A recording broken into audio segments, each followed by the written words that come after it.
Oh, hallelujah. Yɛda Onyankopɔn ase wɔ n'ani koradie ne ne tumidie ho. Ɛnɛ nso ɔde akyɛ yɛn. Na ɔnam adom so ma yɛhu sɛ ɔyɛ Nyame prɛko pɛ. N'anim ne n'akyi, obi biara nni hɔ. Ɛno nti na ɛnɛ nso, sɛdeɛ tie biara no yɛgya yɛn ho hyɛ ne nsa sɛ, Awurade fa yɛn akwan nyinaa nnommum. Awurade bɔ yɛn ho ban. Awurade di yɛn kan. Mpo nna anɔpa po yɛ awasɛm a ɛba yɛn nkyɛn so, Awurade hyɛ ho anuonyam wɔ mu. Ɛwɔ Jesus Christ din mu na yɛabɔ mpaeɛ. Hallelujah. Ɔdɔfoɔ mema wakɔ aba na de bɛwote aseɛ sɛ dwumadie yi so. Na yɛafei akenka nsɛm afi Korintofoɔ mu ɛtɔ so mmienu ti 9 nkyekyɛmu mmiɛnsa kɔsi enum. Adɔfoɔ mentie Awurade asɛm.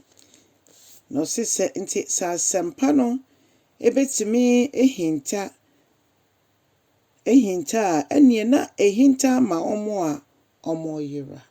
Ampa ɔmo a ɔmo mpɛ sɛ ɔmbɛtie Nyame asɛm, ɔmo a ɔsɛfoɔ no efira ɔmo ani ɛne ɔmo aso no. Nyame asɛm no sɛbea ɛyɛ nkwasiasɛm ɛde ma ɔmo.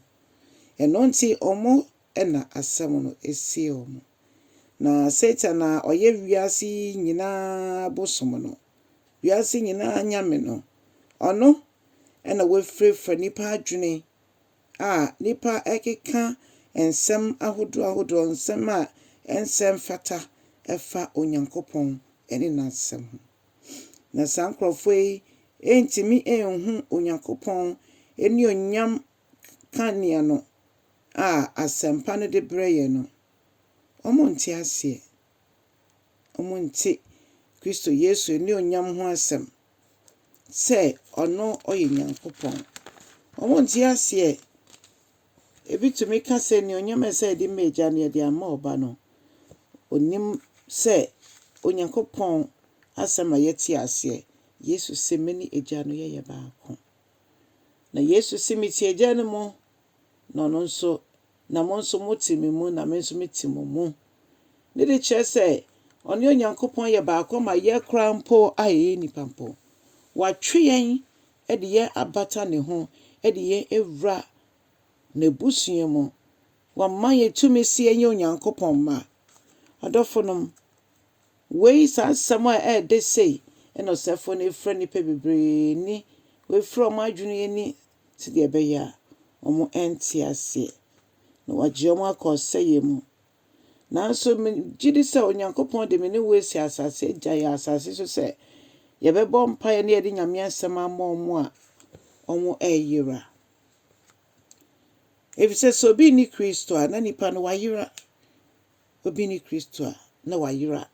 Saa na Bible ma yɛte aseɛ. Ɛnyɛ nipa biara asɛm ɛyɛ Onyankopɔn n'asɛm a.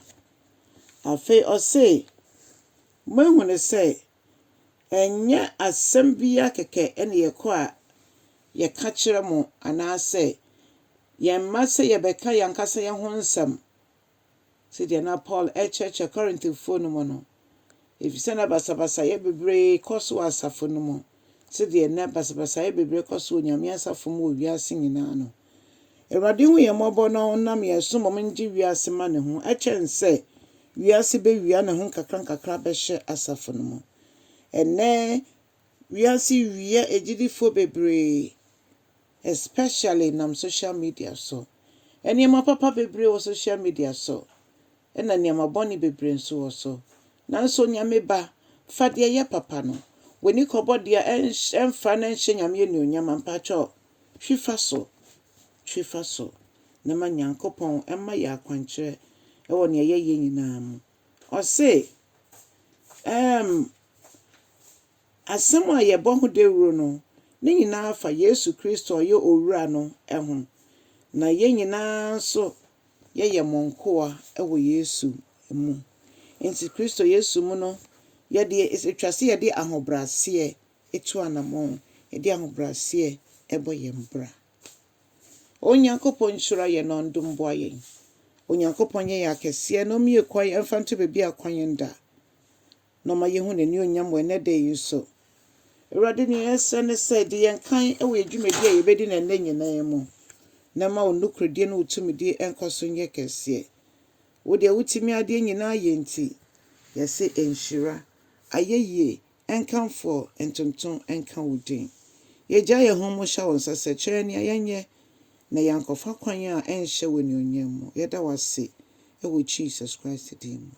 Hallelujah. Ɔdɔfoɔ kyɛ asɛm no na ma ɔfoforɔ so ɛnyɛ nidasoɔ ɛwɔ Kristo Yesu mu.